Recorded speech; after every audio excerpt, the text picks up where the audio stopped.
आप देख रहे हैं अनमोल मंडली और मैं हूं अजीमुद्दीन खान। इस वक्त हम फाइनल में पहुंचे हुए हैं और एक मुस्लिम धर्मगुरु से पिछले हमास और इजराइल की लड़ाई एक लगातार जारी है।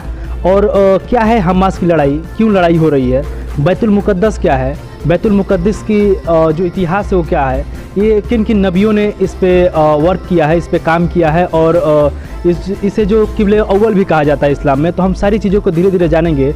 हम इनसे कुछ सवालात करेंगे कि ये किस मकसद से और इसकी क्या बुनियाद रही है इस्लाम में इस मस्जिद की।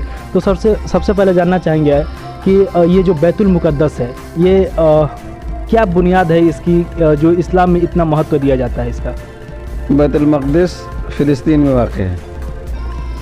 फ़िलिस्तीन ये वो जगह है जहाँ पर बड़े बड़े अम्बिया, बड़े बड़े रसूल, अक्सर बनी इसराइल में जो रसूल अम्बिया है अक्सर तकरीबन अक्सर वहाँ फ़िलिस्तीन में आए और ये सरज़मीन नबियों का मरकज़ रहा है। और यहाँ से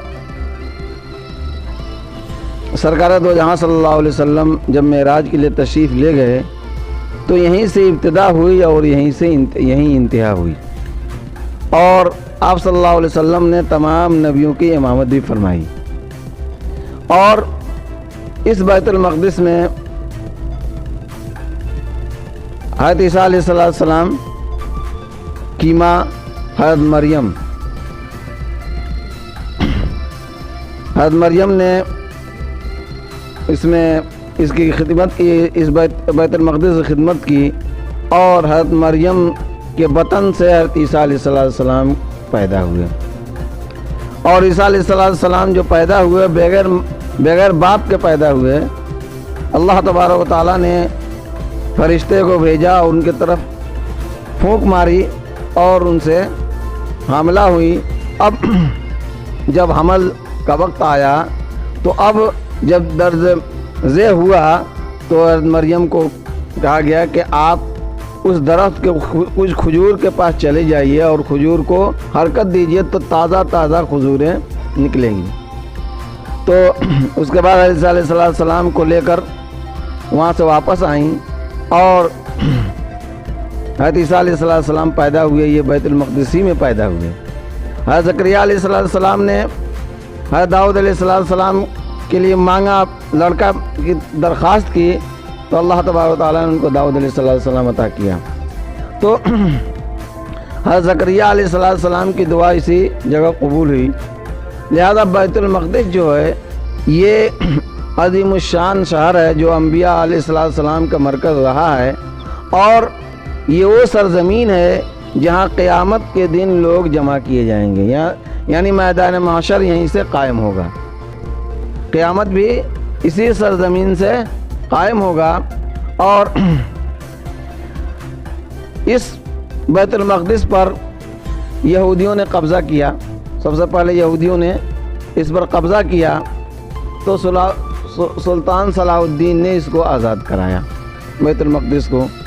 फिर और ये सरकार दो जहाँ सल्लल्लाहु अलैहि वसल्लम के ज़माने में ये फ़तह नहीं हुआ। हज़रत उमर रज़ियल्लाहु अन्हु के ज़माने में ये फ़तह हुआ। हज़रत उमर रज़ियल्लाहु तआला अन्हु ने फ़ौज भेजा, उबैदा इब्न जर्राह को कमांडर बनाकर भेजा और इन्होंने फ़लस्तीन यानी बैतुल मक़दिस का घेराव किया। तो ये घेराव बहुत लंबा चला, इतना लंबा चला कि अब यहूदी आजिज़ आ गए।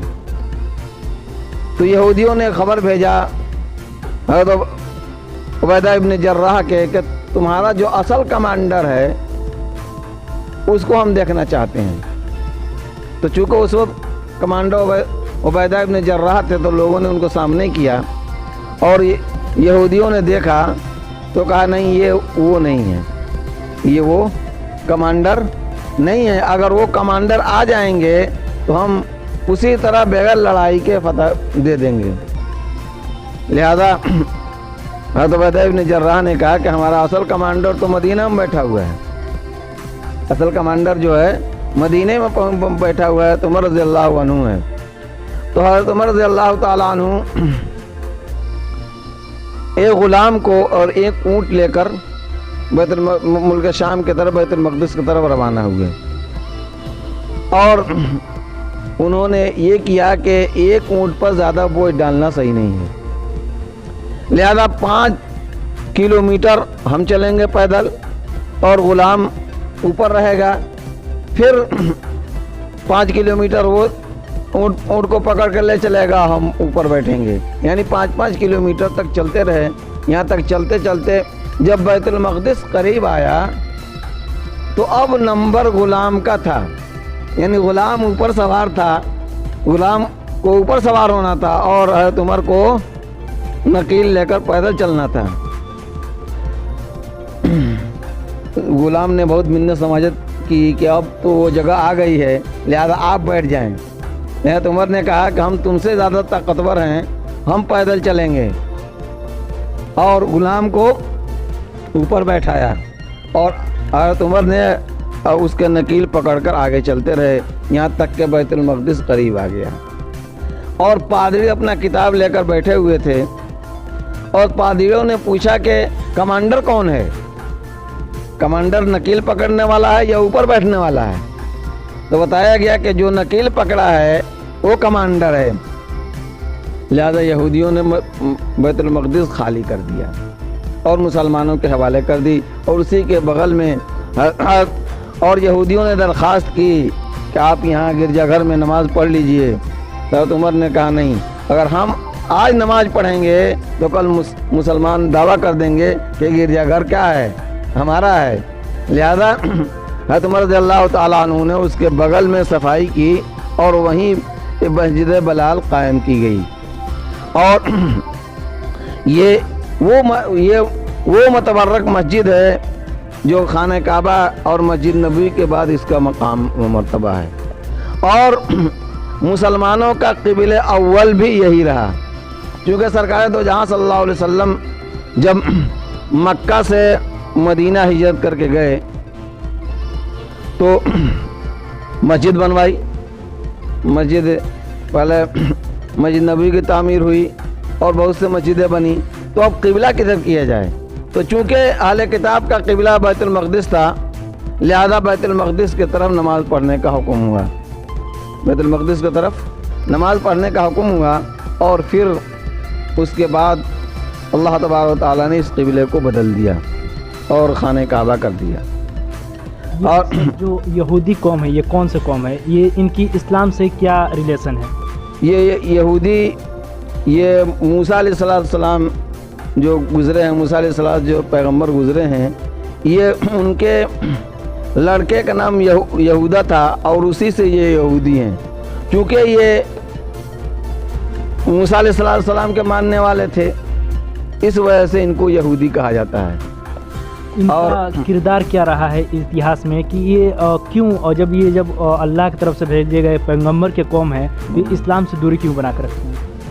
اسلام سے دوری اللہ جس کو چاہے اس کو ہدایت دے، اللہ کے ہاتھ میں ہدایت دینا ہے، لیکن جب موسیٰ علیہ السلام دنیا میں تشریف لائے اور موسیٰ علیہ السلام نے اپنا دین پھیلایا، اور موسیٰ علیہ السلام نے بشارت دی کہ میرے بعد جو نبی آئیں گے، نبی آخر الزمان، ان کی تم اقتدا کرنا، لیکن چونکہ یہ جب سرکار دو جہاں صلی اللہ علیہ وسلم تشریف لائے تو یہ قوم جو تھی یہ مہنت بنی ہوئی تھی، یعنی ان کی حکومت چلتی تھی، ہم نبی کے ماننے والے ہیں، ہمارے پاس کتاب ہے، لہذا اب ان کو نہ ماننے کی وجہ کیا ہوئی کہ وہ لوگ اگر مانتے تو ان کی ساری ہیٹری ختم ہو جاتی، یعنی جو لوگوں پر ظلم زیادتی کرتے، جو لوگوں کو مہنت بنے ہوئے تھے، بڑے بڑے سوچ رہے تھے کہ ہم بڑے ہیں، لہذا ہم اگر نبی کی اقتدا کریں گے تو ہماری بڑائی کیا ہو جائے گی، ختم ہو جائے گی، اس وجہ سے ان لوگوں نے نبی کو نہیں مانا اور نبی آخر الزمان کو نہیں مانا۔ ان میں سے بہت سے لوگ مانے، یہودیوں میں سے بہت سے اہل کتاب ہیں جو سرکار دو جہاں صلی اللہ علیہ وسلم پر ایمان لائے، اور تو یہودی قوم انہی کے ماننے मानने वालों में से थी, लेकिन जब नबी आ गए तो अब नबी को मानना है, नबी के अलावा बकिया किसी को मानना उन्ना नहीं। अगर बकिया किसी को मान रहे हैं तो आप इस्लाम से खारिज हैं। इस्लाम में दज्जाल नाम की एक शब्द आती है, जो दज्जाल कुछ करके आएगा, तो सर इसका क्या है, इसमें इसका क्या होने वाला है दज्जाल के साथ? दज्जाल इमाम, सबसे पहले इमाम मेहदी आएंगे। इमाम मेहदी जो हैं ये सरकार दो जहां सल्लल्लाहु अलैहि वसल्लम के ख़ानदान से होंगे। इनका अब्बा का नाम भी अब्दुल्ला होगा, तो आप सल्लल्लाहु अलैहि वसल्लम के ख़ानदान से होंगे इमाम मेहदी। और इमाम मेहदी अलैहिस्सलाम ये लोगों पर हुकूमत करेंगे, लोगों को सीधा रास्ता बताएंगे, यहाँ तक कि ये। और उसके बाद दज्जाल आएगा और उसके बाद हज़रत ईसा अलैहिस्सलाम तशरीफ़ लाएंगे। हज़रत ईसा अलैहिस्सलाम ये वो नबी हैं जो उसी तरह उठा लिए गए थे, ज़िंदा उठा लिए गए थे। अल्लाह तबारक व तआला ने उनको ज़िंदा आसमान पर उठा लिया और ये मुल्क शाम में ये जो एक मीनारा मस्जिद है, उस मीनारे पर तशरीफ़ लाएंगे और फजर का वक्त होगा और इमाम मेहदी इमामत के लिए बढ़ चुके होंगे, तब तक वो तशरीफ़ लाएंगे और इमाम मेहदी इमामत फरमाएंगे। उसके बाद ईसा अलैहिस्सलाम और दज्जाल उससे पहले निकल चुका होगा। दज्जाल का यह है कि दज्जाल एक ऐसी कौम है कि उसके एक हाथ में जहन्नम होगा, एक हाथ में जन्नत होगा।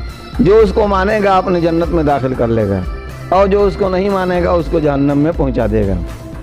तो असल में जो उसके जहन्नम होगी उसकी असल जन्नत होगी।